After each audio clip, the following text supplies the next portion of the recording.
சமீபமான நூற்றுக்கு அதிபதி தன் சிநேகிதரை நோக்கி, நீங்கள் அவரிடத்தில் போய், ஆண்டவரே, நீ வருத்தப்படவும் வேண்டாம், நீர் என் வீட்டுக்கு வாசலுக்கு பிரவேசிக்கும், நான் பாத்திரன் அல்ல, நான் உங்களிடத்தில் வரவும் என்னை பாத்திரனாக எண்ணவில்லை, ஒரு வார்த்தை மாத்திரம் சொல்லும், அப்பொழுது என் வேலைக்காரன் சொஸ்தமாவான். நான் அதிகாரத்தை கீழ்பட்டனாயிருக்கும், எனக்கு கீழ்பட்டிருக்கிற சேவகரும் உண்டு, நான் உன்னை போயென்றால் போகிறான், வா என்றால் வருகிறான், என் வேலைக்காரன் அதை செய்யறால் செய்கிறான் என்று நான் சொன்னதாக சொல்லுங்கள் என்று அவரை அனுப்பினான். இயேசு அதை கேட்டு அவரை நோக்கி ஆச்சரியப்பட்டு திரும்பி நமக்கு பின் செல்கிற பிரதான மகளை நோக்கி, இஸ்ரவேலுக்குள்ள நான் இப்படிப்பட்ட விசுவாசத்தை காணவில்லை என்று உங்களுக்கு சொல்கிறேன். அனுப்பப்பட்டவர்கள் வீட்டுக்கு திரும்பி வந்தபோது வியாதிக்காரன் கிடந்த வேலைக்காரன் சுகமாயிருப்பதை கண்டான். மறுநாளில் சுகமாயிருப்பதை கண்டான். அல்லேலூயா. அற்புதமான ஒரு வேத பகுதி. இதில் அநேக காரியங்கள் இருக்குது. ஆனால் அநேக காரியங்கள் இருக்கும்போது இயேசு வாழ்ந்த காலத்தில் இயேசு ஒரு காரியத்தை குறித்து என்ன பண்றாரு, நம்முடைய ஜனங்களுக்குள்ள ஒரு காரியம் இருக்கணும் அப்படின்னு சொல்லி என்ன பண்றாரு, விரும்பினார். அது சில நேரத்தில் இல்லாம போச்சு. புறஜாதி மக்களுக்குள்ள அந்த காரியத்தை இருந்து அவர் என்ன பண்ணாரு, ஆச்சரியப்பட்டார். அது என்ன அப்படின்னா, இந்த இடத்துல விசுவாசத்தை குறித்து என்ன பண்றாரு, இந்த இடத்துல சொல்றார். இயேசு என்ன பண்றாரு, விசுவாசத்தை குறித்து சொல்றார். இஸ்ரவேலுக்குள்ள நான் இப்படிப்பட்ட விசுவாசத்தை என்ன பண்ணவில்லை, காணவில்லை. இஸ்ரவேலுக்குள்ள இப்படிப்பட்ட விசுவாசத்தை காணவில்லை அப்படின்னு சொல்லி சொல்றாரு. அப்படின்னா என்ன அப்படின்னா, இன்றைக்கும் இயேசு கிறிஸ்து என்ன பண்றாரு, அந்த விசுவாசத்தை காண்கிறவராய் என்ன பண்றாரு இருக்கிறார். சொல்லுங்க, விசுவாசத்தை காண்கிறவராய் இருக்கிறாரு.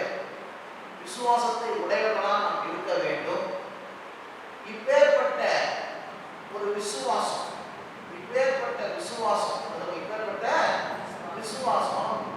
அந்த நூற்றுக்கு அதிபதிக்குள்ள இருக்க விசுவாசம் இன்னைக்கு நமக்குள்ள இருக்க வேண்டியது அவசியமாய் இருக்கிறது. சொல்ல, நமக்குள்ள இருக்க வேண்டியது அவசியமாய் இருக்குது. இயேசு இந்த இடத்துல பாருங்க, நூற்றுக்கு அதிபதி அந்த விசுவாசத்தை பார்த்து என்ன பண்ணா, ஆச்சரியப்பட்டார். இயேசு விசுவாசத்தை பார்த்து என்ன பண்ணாரு, ஆச்சரியப்பட்டார். பிரியமானவர்களே, இன்றைக்கும் பாருங்க, உங்க விசுவாசத்தை பார்த்து அவர் வந்து ஆச்சரியப்பட வேண்டும். சொல்லுங்க, விசுவாசத்தை பார்த்து என்ன பண்ண வேண்டுங்க, ஆச்சரியப்படும். அப்போ ஆச்சரியப்பட வைக்கத்தக்கதான விசுவாசத்தை இந்த இடத்துல எதை குறிக்குது, எதை குறிக்குது அப்படின்னா நம்ம என்ன பண்ண போறோம், பார்க்க போறோம். இந்த இடத்துல பார்த்தீங்கன்னா, இயேசு வந்து 2000 ஆண்டுகளுக்கு முன்பாக அவர் வந்து தேவகுமாரன் மனுஷ சரீரம் அவதரித்து வந்தார்.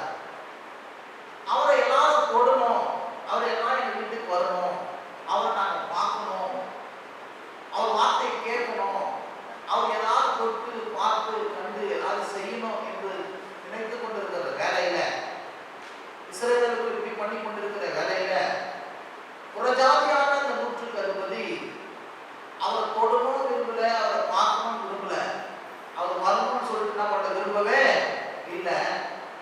ஆனா அவர் இருந்தா, அவர் தொட்டா என்ன நடக்குமோ, அவர் அங்கிருந்து பேசினாலே அது நடக்கும் அப்படின்னு சொல்லி என்ன பண்ணாம விசுவாசம் இருந்தா அவர் அங்கிருந்து பேசினாலே அது என்ன பண்ணோம், நடக்குதுதான். பாடம் நிறைவேற விசுவாசமா போறார். ஒரு வார்த்தை சொல்லும் கரெக்டாக, ஒரு வார்த்தை சொல்லும் கரெக்டாக. இவன் சொன்னா, ஒரு வார்த்தை சொல்லுங்க, நீங்க வரணும்னு அவசியமே இல்லை. சொல்லுங்க, நீங்க வரணும்னு அவசியம் இல்லை. எங்க வீட்டுக்கு வந்து நான் பெரிய ஆளும் கிடையாது, நான் மாத்திரம் கிடையாது, நான் ஒரு 100 பேருக்கு ஒரு தலைவன்.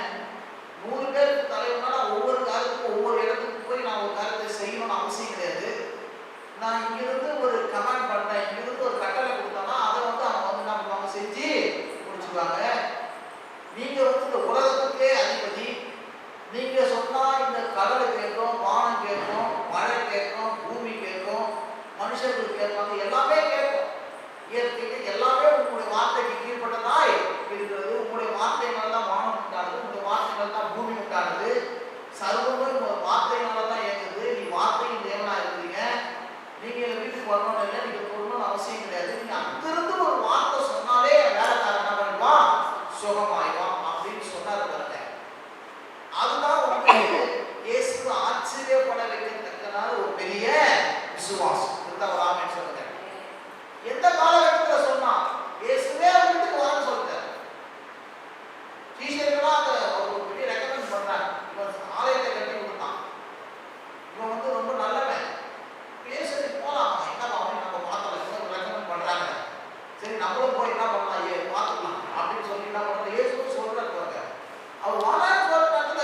இல்லை வேணாம், நான் அவளை கஷ்டப்படுத்த நான் விரும்பவே இல்லை, நான் என்ன அவ்வளோ பெரிய ஆளை நினைக்கவே இல்லை அப்படின்னு சொல்லிட்டு, நான் ஒரு வார்த்தை சொன்னா செய்யறதுக்கு 100 பேர் இருக்காங்க, நீங்க சொன்னா இந்த உலகமே செய்யும், நீங்க சொன்னா உலகமே நடக்கும் அப்படின்னு சொல்லி என்ன பண்ணா, நான் அவர் நீங்க சொன்னா போன மட்டும் போதும், நீங்க வரணும் அவசியம் இல்லைன்னு சொல்லிட்டு வேலைக்காரங்க சொல்லிடுறோம். இருந்தா ஒரு ஆமென் சொல்றாங்க. இதெல்லாம் இயேசு வந்து என்ன பண்ணுறது? ஆச்சரியப்பட வைக்க செஞ்சது. அவர் இருக்கிற காலத்துல இப்படி சொன்னார். இப்போ இயேசு கிறிஸ்து என்ன பண்ணல? மாம்சீகமா என்ன பண்ணல? இல்லை, இயேசு மனுஷனா வந்தாரு, எல்லாம் வந்தாரு. மாம்சீகமா என்ன பண்ண செஞ்சது இல்லை. சரி, இந்த பூமியில உலாவுல அவர் பிதாவின் வலப்பக்கத்துல அமர்ந்து கொண்டிருக்கிறார். ஆனா அவர் வார்த்தையும் அவர் நாமமும் இருக்குது. ஒரு ஆமென் சொல்லுங்க. அவர் வார்த்தையும் அவர் நாமமும் இருக்குது. அப்போ அந்த வார்த்தையும் அந்த நாமமும் அவர் என்ன இருந்தா எது செய்யுமோ அது இப்போது என்ன பண்ண செய்யும். ஒரு ஆமென் சொல்லுங்க. இந்த நூற்றுக்கு அதிபதியை போல நம்மள விசுவாசிக்கணும். நூற்றுக்கு அதிபதியை போல நாம என்ன பண்ணணுங்க? விசுவாசிக்கணும். அப்ப நூற்றுக்கு அதிபதி பாருங்க, அந்த விசுவாசம் பண்ணணும் பாருங்க. என்ன நடந்துச்சு அப்படின்னா, அவன் வந்து தொட்டு விட்டு பார்த்தா ஒரு 3 நாள் ஆயிடும், நிறைய வாங்கிடும். அந்த சனப்படுத்துல அவன் வந்து என்ன பண்ணாம சுகமாயிடும். ரெண்டாவது 2 பேரும் என்ன பண்ண பார்த்துக்கணும். நூற்றுக்கு அதிபதி இயேசுவை பார்க்கல, இயேசுவும் அந்த நூற்றுக்கு அதிபதியை பார்க்கல. ஆனா ஒருவருக்குள்ள ஒருவருக்கு இவர் எவ்வளவு அதிகாரப்படுத்தவர், எவ்வளவு வல்லமையுடையவர் என்று இவன் என்ன பண்ணா ஒரு வார்த்தையின் மூலமா கண்டார். இவனும் இயேசுவும் என்ன பண்ணாரு? இவனுடைய வார்த்தையை வச்சு இவனுக்குள்ள இருக்கிற விசுவாசத்தை என்ன பண்ணாரு? பார்த்தார். அதுவும் இன்னைக்கு பரலோகத்துல இயேசு கிறிஸ்து இருக்கிறாரு. உங்களுக்குள்ள இருக்கிற விசுவாசத்தை அவர் பார்க்கணும். அவர் உங்களுக்கு நேரடியா பார்க்கணும் அவசியம் இல்லை, அவர் பார்ப்பார். ஆனா நேரடியா வந்து பார்க்கணும் அவசியம், நீங்களும் நேரடியா பார்க்கணும் இயேசு அவசியம் இல்லை. அவர் நேரடியா பார்க்காம நீங்க என்ன பண்ணா அவர் விசுவாசிக்கணும். அதுதான் வந்து என்ன பெரிய விசுவாசம். கண்டு விசுவாசிப்பதை காட்டிலும் தானாக விசுவாசிப்பது இல்லைங்க பெருசுன்றாங்க. அப்போ இன்னைக்கு வந்து நீங்க வந்து விசுவாசிக்கணும் அப்படின்னா எப்படி விசுவாசிக்கணும்னா, இந்த வார்த்தை சொல்றது சத்தியம், இந்த வார்த்தை சொல்றது சத்தியம்.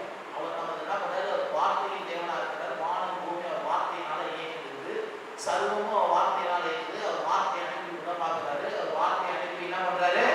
விடுவிக்கிறவரா இருக்கிறாரு. ஆகவே இயேசு இல்லை, இயேசுக்கு வார்த்தை இருக்குது. இயேசுக்கு மனுஷ சரீரமா என்ன பண்ணல, கண்ணுக்கு தொடர மாதிரி இல்லை. ஆனா அவருடைய நாமம் என்ன பண்ணி இருக்குது? அவர் நாமத்தையும் அவர் வார்த்தையும் நான் என்ன பண்றேன்? விசுவாசிக்கிறேன். அவர் இருந்தா என்ன நடக்குமோ அதை அவர் நாமம் செய்யும், அவர் இருந்தா என்ன நடக்குமோ அவர் வார்த்தை செய்யும் என்று சொல்லி நீங்க என்ன பண்ண விசுவாசிக்கணும். இதுதான் வந்து என்னதுங்க? இயேசுவை ஆச்சரியப்பட வைக்க போகுது. இதுதான் உங்க வாழ்க்கையில வந்து என்ன பண்ண போகுது? அற்புதங்களை அனுசரித்து சுகத்தை என்ன பண்ணுது? பெற்றுக்கொள்ள செய்கிறதாய் இருக்கிறது. எத்தனை பேருக்கு விளங்குது? இது வார்த்தை சொல்லுது, நான் அப்படி தனிக்குள்ளால் குணமானேன். உடனே நம்ம ஆமாண்டவரே தனிக்குள்ளால் எனக்கு குணமாக்கினீங்க, அதுக்காக நமக்கு சோத்திரம். ஆமென். இந்த வார்த்தை சொல்லுது, ஆகவே நான் சுகமானேன். அந்த வார்த்தை சொல்லுது, தம்முடைய ஐஸ்வரியத்தின்படி உங்க குறையெல்லாம் நிறைவாக்குவேன். ஆமாண்டவரே உங்களுடைய வார்த்தையின்படியே என் குறையெல்லாம் கிறிஸ்து இயேசுக்குள்ள என்ன பண்ணுகிறது?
சுகத்தை பெற்றுக்கொள்வதற்கு, ஒரு நன்மையை பெற்றுக்கொள்வதற்கு நீ என்னப்பா இந்த வார்த்தை எனக்கு தெரியும், இந்த வார்த்தை உள்ளத்துல எனக்கு தெரியும் சொன்னா போதும். அந்த வார்த்தை என்ன பண்ணும்? தேவனுக்கு தெரிவிக்கும்படி வாயில என்ன பண்ணும்? பேசும். இருந்தா ஒரு ஆமென் சொல்லுங்க. எப்படி வாயில பேச ஆரம்பிக்கிறியோ அந்த வார்த்தை விசுவாசமா என்ன பண்ணுது? வெளிப்பட ஆரம்பிக்குது. அது சொன்னால மலையை பார்த்து பெயர்ந்து சமுத்திரத்தில் தள்ளுவது போய் என்று சொல்லி நான் சொன்னபடியே நடக்க வேண்டும், சந்தேகப்படாமல் விசுவாசித்தால் அவன் சொன்னபடியே ஆகும் என்று உங்களுக்கு சொல்லுகிறேன். அப்போ ஒரு வாழ்க்கையில இயேசுவை ஆச்சரியப்பட வைக்க தன்னது இந்த விசுவாசம், 100% விசுவாசம் எப்படி காரியத்தை செஞ்சது அப்படின்னா, அவனுக்குள்ள வந்து இயேசு அறிஞ்சதுதான். இயேசு வார்த்தை உள்ள இருந்துச்சு, அது இருந்தது மாத்திரா பேசி என்ன பண்ணா? தேவனுக்கு தெரிவிச்சான். அவன் விசுவாசத்தை தெரிவிச்ச உடனே அவனுக்கு அற்புத விதமா அந்த வேலைக்காரன் என்ன பண்ணா? சொன்னான், உங்களுக்கும் நான் சொல்ல வேணுமா? உங்களுக்கு ஒரு ஆரோக்கியம் வேணுமா? உங்களுக்கு ஒரு சமாதானம் வேணுமா? உங்களுக்கு ஒரு நன்மை வேணுமா?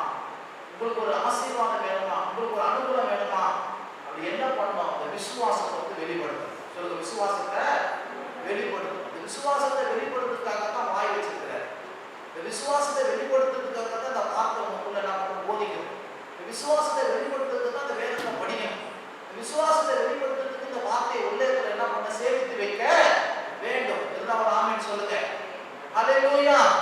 ஆக நீங்க பேசுங்க தைரியமா, எனக்காக யாவே செய்து முடிப்பான்னு சொல்லுங்க.